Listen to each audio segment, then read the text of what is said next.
Smuggling ಪ್ರಕರಣ ಬಳಿಕ ರಾಜ್ಯ ಸರ್ಕಾರ ಎಚ್ಚೆತ್ತಿದೆ. ಅಪರ ಮುಖ್ಯ ಕಾರ್ಯದರ್ಶಿ ಗೌರವ್ ಗುಪ್ತಾ ನೇತೃತ್ವದಲ್ಲಿ ತನಿಖೆಗೆ ಆದೇಶ ನೀಡಿದ್ದು, ಶಿಷ್ಟಾಚಾರದ ಸೌಲಭ್ಯ ದುರ್ಬಳಕೆ ಬಗ್ಗೆ ಸರ್ಕಾರ ತನಿಖೆಯಲ್ಲಿ ಆದೇಶ ನೀಡಿದೆ. ತನಿಖೆ ನಡೆಸಿದ 1 ವಾರದಲ್ಲಿ ವರದಿ ನೀಡುವುದಕ್ಕೆ ಸರ್ಕಾರ ಸೂಚಿಸಿದ್ದು, ಮಲತಂದೆ ರಾಮಚಂದ್ರ ರಾವ್ಗೆ ನೀಡಿದ್ದ ಪ್ರೋಟೋಕಾಲ್ ಅನ್ನ ಮಗಳು ದುರ್ಬಳಕೆ ಮಾಡಿಕೊಂಡಿರೋ ಆರೋಪ ಕೇಳಿಬಂದಿದೆ. ಏರ್ಪೋರ್ಟ್ಗೆ ಹೋಗಲು ಬರಲು ರನ್ಯಾ ಶಿಷ್ಟಾಚಾರ ಬಳಸ್ತಾ ಇದ್ರು ಎನ್ನಲಾಗಿದೆ.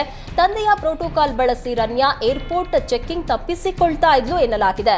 ಮಗಳ ಗೋಲ್ಡ್ ಸ್ಮಗ್ಲಿಂಗ್ಗೆ ಡಿಜಿಪಿ ರಾಮಚಂದ್ರ ರಾವ್ ಸಾಥ್ ನೀಡಿದ್ರಾ ಅನ್ನೋ ಅನುಮಾನಗಳು ಶುರುವಾಗಿದ್ದು, ಅಧಿಕಾರಿಗಳು ತನಿಖೆಯನ್ನ ನಡೆಸ್ತಾ ಇದ್ದಾರೆ.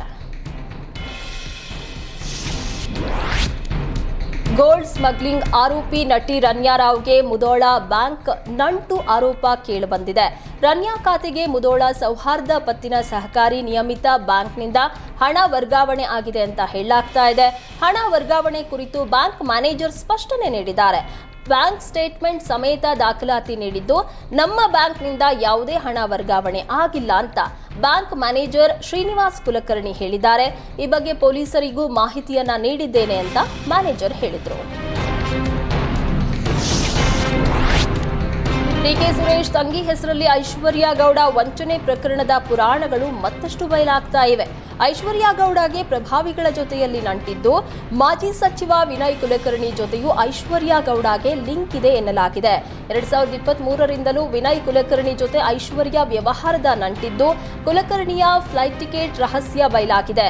ಯೋಗೇಶ್ ಗೌಡ ಕೊಲೆ ಆರೋಪಿಗಳ ಜೊತೆಯೂ ಐಶ್ವರ್ಯಗೆ ಸಂಪರ್ಕವಿದ್ದು, ವಿಮಾನದಲ್ಲಿ ಐಶ್ವರ್ಯ ಜೊತೆ ವಿನಯ್ ಕುಲಕರ್ಣಿ ಓಡಾಡಿದ್ದಾಳೆ.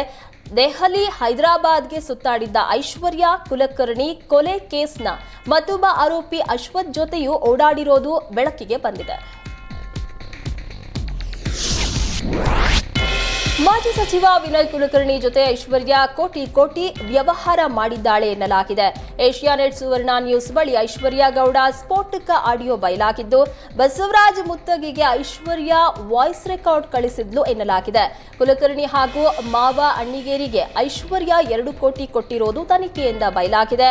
ಐಶ್ವರ್ಯ ವಂಚನೆಯಲ್ಲಿ ವಿನಯ್ ಕುಲಕರ್ಣಿಗೂ ಪಾಲು ಇದೆ ಅಂತ ಹೇಳಲಾಗ್ತಾ ಇದೆ.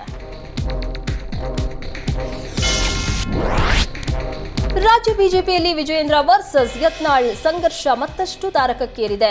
ಯತ್ನಾಳ್ ವಿರುದ್ಧ ಪರೋಕ್ಷವಾಗಿ ಗುಡುಗಿದ ವಿಜಯೇಂದ್ರ ಕಸ ಕಡ್ಡಿಗೆ ಹೋಲಿಸಿದ್ದಾರೆ. ತನ್ನನ್ನ ನದಿಗೆ ಹೋಲಿಸಿಕೊಂಡು ಯತ್ನಾಳ್ ಕಸ ಕಡ್ಡಿ ಕಲ್ಲು ಮುಳ್ಳಿಗೆ ವಿಜಯೇಂದ್ರ ಹೋಲಿಸಿದ್ದಾರೆ.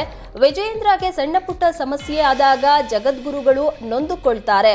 ನದಿ ನೀರು ಹರಿಯುವಾಗ ಕಲ್ಲು ಮುಳ್ಳು ಕಸ ಕಡ್ಡಿ ಸಿಗುತ್ತೆ, ಯಾವುದನ್ನು ಲೆಕ್ಕಿಸದೆ ನದಿ ಹರಿದು ಗುರಿ ತಲುಪುತ್ತದೆ ಅಂತ ಯತ್ನಾಳ್ ವಿರುದ್ಧ ಪರೋಕ್ಷವಾಗಿ ವಿಜಯೇಂದ್ರ ಗುಡುಗಿದ್ರು.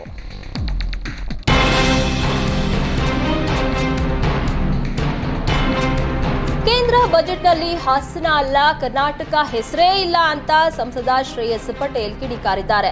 ನಾನೊಬ್ಬ ಜನಪ್ರತಿನಿಧಿ, ನನಗೆ ಕೇಂದ್ರ ಬಜೆಟ್ ಪುಸ್ತಕ ಕೊಡ್ತಾರೆ, ಅದರಲ್ಲಿ ಎಷ್ಟೋ ರಾಜ್ಯಗಳ ಹೆಸರೇ ಇಲ್ಲ, ಇನ್ನು ಹಾಸನದ ಹೆಸರು ಇರುತ್ತಾ ಅಂತ ಪ್ರಶ್ನೆ ಮಾಡಿದ್ದಾರೆ.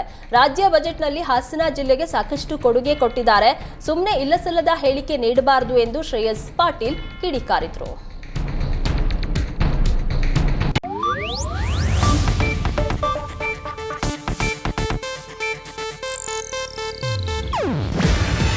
ಇದು ಏಷ್ಯಾನೆಟ್ ನ್ಯೂಸ್ ನೆಟ್ವರ್ಕ್ ಪ್ರಸ್ತುತಿ. ನೀವು ನೋಡ್ತಿದ್ದೀರಾ ಏಷ್ಯಾನೆಟ್ ಸುವರ್ಣ ನ್ಯೂಸ್.